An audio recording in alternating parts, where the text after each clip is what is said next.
উপস্থিত আছেন আমাদের মন্ডল সভাপতি দালাল মহাশয়, সামনেটা ফাঁকা করে দিলি মন্ডল 4 এর জেনারেল সেক্রেটারি সুভাষ তন্তু ভাই, দুজন সামনেটা চলে আছেন এখানে আমাদের মন্ডলের যে সমস্ত কার্যকর্তা এখানে উপস্থিত আছেন।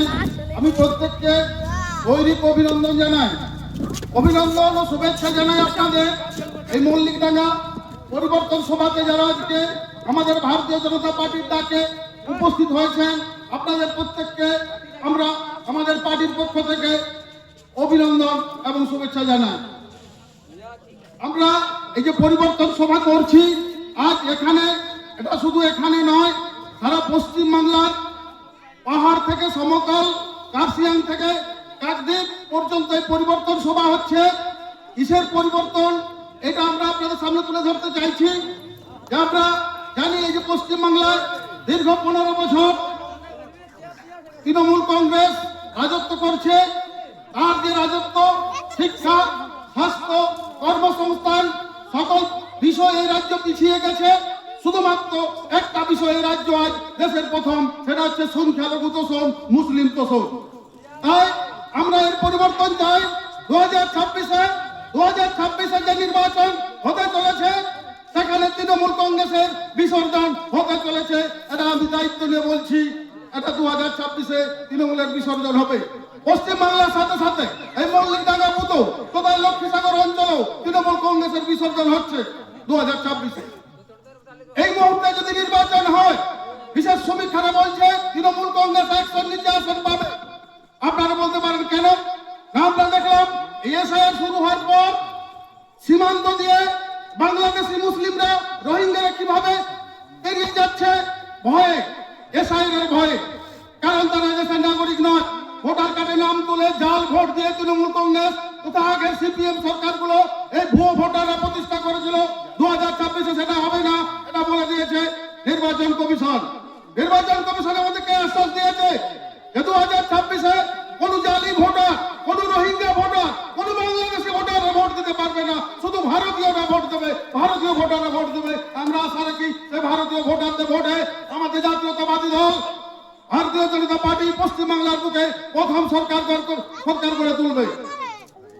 কেন আমাদের পরিবর্তন প্রয়োজন? না, আমরা দেখলাম এই রাজ্যে আইন শৃঙ্খলা থেকে আরম্ভ করে সমস্ত বিষয় দেশের পিছনে। আপনারা জানেন যে গত বছর আরজি করে যে আমাদের বোনটিকে ধর্ষণ করে হত্যা করা হলো, সেটাই আমাদের লক্ষ্মীসাগর তথা সারা পশ্চিমবাংলা তথা সারা ভারতবর্ষ তথা সারা পৃথিবী জুড়ে আন্দোলন হয়েছিল। কিন্তু কি দেখলাম, এ রাজ্যের শাসক দল তার যে তদন্ত করবে তার সমস্ত তথ্য লোপাট করে দিল। তথ্য লোপাট করে অপরাধীকে বাঁচাবার প্রচেষ্টা। শুধু আরজি করে অভয়া হত্যাকাণ্ড নয়, শুধু অভয়া ধর্ষণ হত্যাকাণ্ড নয়, প্রতিদিন এ রাজ্যে অসংখ্য মহিলাদের উপর নির্যাতন, অত্যাচার এবং ধর্ষণ হচ্ছে। মাননীয় মুখ্যমন্ত্রীর আমলে, যিনি নিজে একজন মহিলা। এটা ভাবতে আমাদের লজ্জা লাগে। কেন হচ্ছে? এর বিচার হচ্ছে না কেন? এই ধর্ষণ হত্যাকাণ্ডে অভয়া তথা অধিকাংশ যে ধর্ষণগুলো ঘটছে, যে হত্যাকাণ্ডগুলো ঘটছে, সেটা রাজ্যের শাসক দলের নেতা কর্মীরা যুক্ত আছে, তাই বিচার হচ্ছে না। আমরা মনে করি অপরাধী যেই হোক, অপরাধের রং যাই হোক, তার বিচার হওয়া প্রয়োজন। আমরা দেখেছি পাশের উত্তরপ্রদেশে যোগী রাজ্যে আমরা দেখেছি যেখানে অপরাধ করবে, যেই অপরাধী হোক, অপরাধীর রং দেখে না, তাকে দমন করা হয়। আমরা 2026-এ এখানে যোগী রাজ্যের ছায়া চাই। যোগী রাজ্যের মতো প্রশাসন পশ্চিমবাংলা চালাবো। আমরা দেখতে চাই অপরাধী সে যেই হোক, জঙ্গলের হোক, তার বিরুদ্ধে পুলিশ প্রশাসন ব্যবস্থা নেবে। এটাই তো স্বাভাবিক, এটাই তো মল্লিকডাঙ্গার মানুষ মনে করে বলে আমরা মনে করি। আমরা পশ্চিমবাংলায় কি দেখলাম এই 15 বছর রাজত্বে, যেখানে শিল্প, আপনি বলুন বাঁকুড়া জেলা, এই বামফ্রন্ট আমল আর এই তৃণমূল আমল, বামফ্রন্টের 34, মমতা ব্যানার্জির 15, মানে 49 বছর রাজত্বে বাঁকুড়া জেলা একটা কারখানার নাম কেউ বলতে পারবেননি, বিশেষত দক্ষিণ বাঁকুড়া। আমি দায়িত্ব নিয়ে বলছি, একটা কারখানা নেই, সেচের কোনো ব্যবস্থা নেই।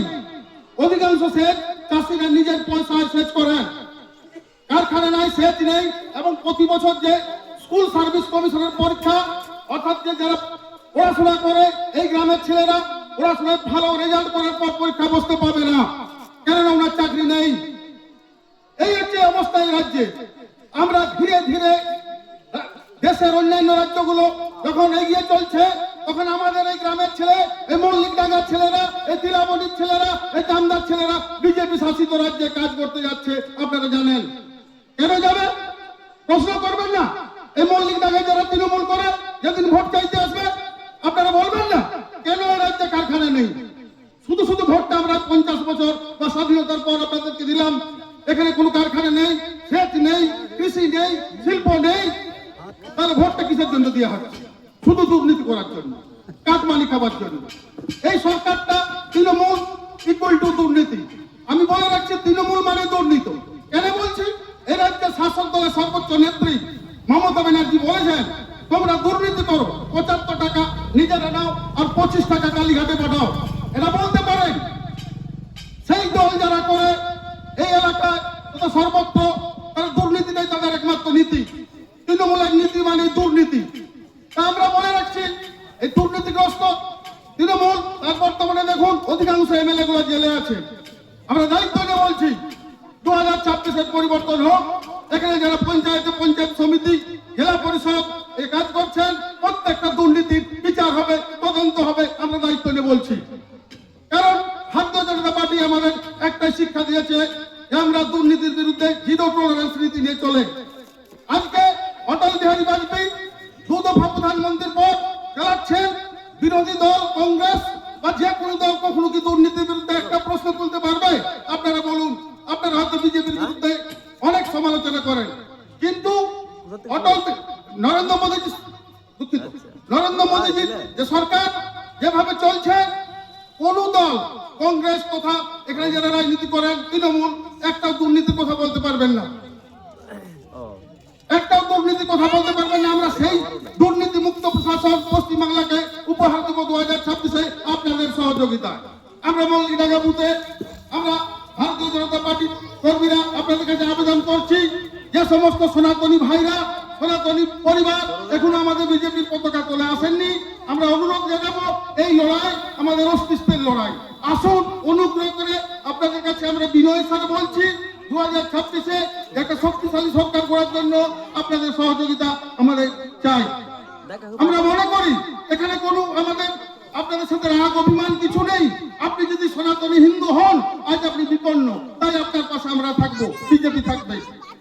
প্রত্যেকটা আমার অনুরোধ, আমাদের পার্টির পক্ষ থেকে অনুরোধ, যে সমস্ত সনাতনী হিন্দু ভাইরা এগুলো বিজেপিকে ভোট দেননি এই উপনির্বাচনে বা আগে, আমরা তাদের কাছে অনুরোধ করছি, এই অস্তিত্বের সংকটে আসুন, বিজেপিকে শক্তিশালী করুন।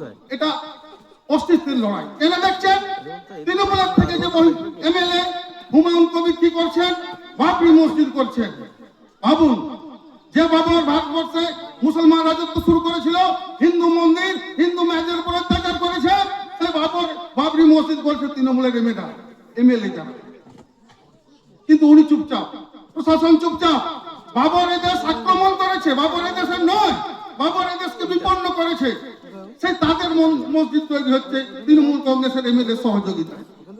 হয়তো উনি বহিষ্কার করেছে, আর কালকে উনি পুরস্কার করবে বাবরি মসজিদ করার জন্য। তাই সাবধান, আমাদের অস্তিত্ব সংকটের জন্য শুধু সনাতনী হিন্দু ভাইদের যেভাবে বাংলাদেশে অত্যাচার হচ্ছে, যেভাবে মুর্শিদাবাদে হচ্ছে, সেটা সিমলাপালা হওয়া শুধু সময়ের অপেক্ষা। যদি 2026 আমরা এখানে বিজেপিকে না জিতাতে পারি, যদি না ভারতীয় জনতা পার্টি শক্তিশালী সরকার না করতে পারি, তাহলে কিন্তু আমাদের হিন্দু ভাইদের বিপন্ন। তাই আপনি তৃণমূল করলেও বিপদ, আবার বিজেপি করলেও বিপদ।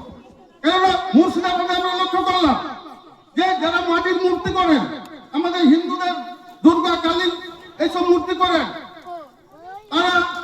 তারা রাজনীতিতে সিপিএম দলের সমর্থক ছিলেন, কিন্তু তাদের অপরাধটা কি? তারা হিন্দুদের মূর্তি করেন। এই অপরাধে তাদের বাড়িতে গিয়ে পিতা পুত্রকে তৃণমূলের মুসলিম দুষ্কৃতীরা বাড়িতে ডেকে পিটিয়ে খুন করলো। এটা আপনারা মিডিয়াতে দেখেছেন, খবরে দেখেছেন, সবাই জানেন। এই অবস্থা পশ্চিমবাংলার, বাংলাদেশ নয়। তাই এই 2026 ধর্ম বাঁচাবার লড়াই, সংস্কৃতি বাঁচাবার লড়াই। এই লড়াইয়ে আমরা লক্ষ্মী সাগর তথা মল্লিকডাঙ্গের যে সমস্ত সনাতনী বন্ধুরা ভাইরা এখনো আসেননি, আমরা অনুরোধ জানাচ্ছি, বিনয়ের সাথে অনুরোধ জানাচ্ছি, 2026-এ ইভিএম এ পদ্ম ফুল চিহ্নে ভোট দিয়ে শক্তিশালী ভারতীয় জনতা পার্টির সরকার প্রথমবার করার জন্য আমাদের সুযোগ দেবেন, এই আশা এবং অনুরোধ রেখে আমি আমার বক্তব্য এখানে শেষ করছি। নমস্কার।